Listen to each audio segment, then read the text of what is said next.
Car racing पाश्चात्य देशांमध्ये अनुभवायला मिळणारा असा थरार।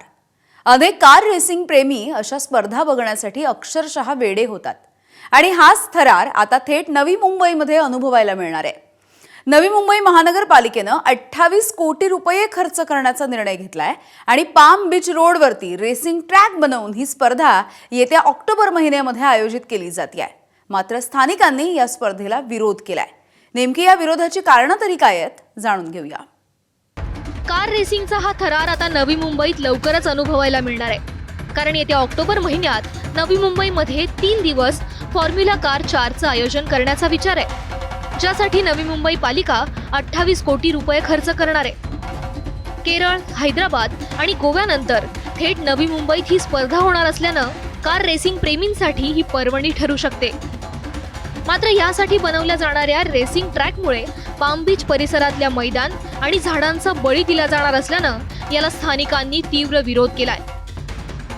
फॉर्म्युला 4 रेसिंगची स्पर्धा नवी मुंबईमध्ये होणार आहे आणि त्यासाठी आता नवीन ट्रॅक बनवला जाणार आहे आणि मी ज्या मैदानावरती आहे त्याच मैदानातनं हा ट्रॅक जाणार आहे। त्यामुळे आता या ट्रॅकला बनवण्यासाठी नेरुळवासियांनी विरोध केलेला आहे, कारण फक्त 3 दिवस ही स्पर्धा होणार आहे आणि या स्पर्धेसाठी 27-26 करोड रुपये खर्च करण्यात येणार असून या मैदानामधून हा ट्रॅक गेल्यामुळे या मैदानाचं नुकसान होणार आहे आणि लोकांना इथं खेळता येणार नाहीये। त्यामुळे नेरुळवासियांनी याला विरोध केलेला आहे।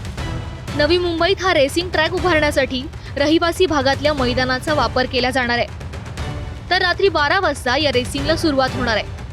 अर्थात या स्पर्धेच्या दरम्यान गाड्यांचा प्रचंड आवाज येणार असल्यानं त्याचा त्रास आसपासच्या स्थानिकांना होणार आहे। ज्या मैदानातून हा ट्रॅक बनवण्याचा घाट घातला जातोय त्या मैदानाची खेळपट्टी उद्ध्वस्त होणार असल्यानं नेरूळच्या गावकऱ्यांनी तीव्र विरोध केलाय।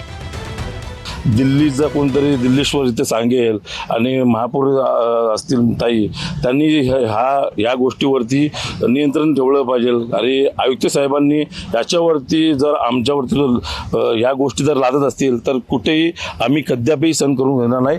आंदोलन हा 100% होणार। मुख्यमंत्री देवेंद्र फडणवीसांनीही या फॉर्म्युला कार रेसच्या करारावर सही केली आहे। 2025च्या डिसेंबरमध्ये ही स्पर्धा होणार होती, मात्र आता 2026च्या ऑक्टोबरमध्ये नियोजित आहे। आम्ही या ठिकाणी महापौर सुजाता पाटील यांना देखील भेटलो, त्यांना देखील विनंती केली की बाबा कुठेतरी या ठिकाणी जर मैदान आणि वृक्ष या ठिकाणी मोठ्या प्रमाणात या ठिकाणी तोडले जाणार आहेत, तर या ठिकाणी नवी मुंबईचं जर सौंदर्य नष्ट होणार असेल तर या ठिकाणी अशा फॉर्म्युला 4 रेसिंग ट्रॅकचा उपयोग काय? आणि या स्पर्धा 3 दिवसाच्या आहेत आणि 3 दिवसाच्या स्पर्धेसाठी जर 28 कोटी जर आपण खर्च करणार असेल तर हे न पटणारी गोष्ट आहे। महानगरपालिकेने लोकांच्या करातून सार्वजनिक निधीचा अपव्यय चालवलेला आहेच, पण या ठिकाणी जवळपास 97 झाडं काढली जाणार आहेत। 97 झाडावर कुऱ्हाड चालवणारी ही महानगरपालिका एवढी असंवेदनशील आहे की या ठिकाणी या तलावाच्या आसपास असलेलं पक्ष्यांचं जे घरटं आहे ते काढण्याचं पातक पालिका करते। दुसरीकडे हा निर्णय प्रशासकाच्या काळात घेण्यात आला होता, त्याचं कामही सुरू झालंय।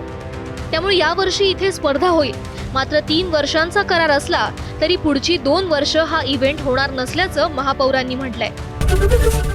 एबीपी माझा, उघडा डोळे बघा नीट।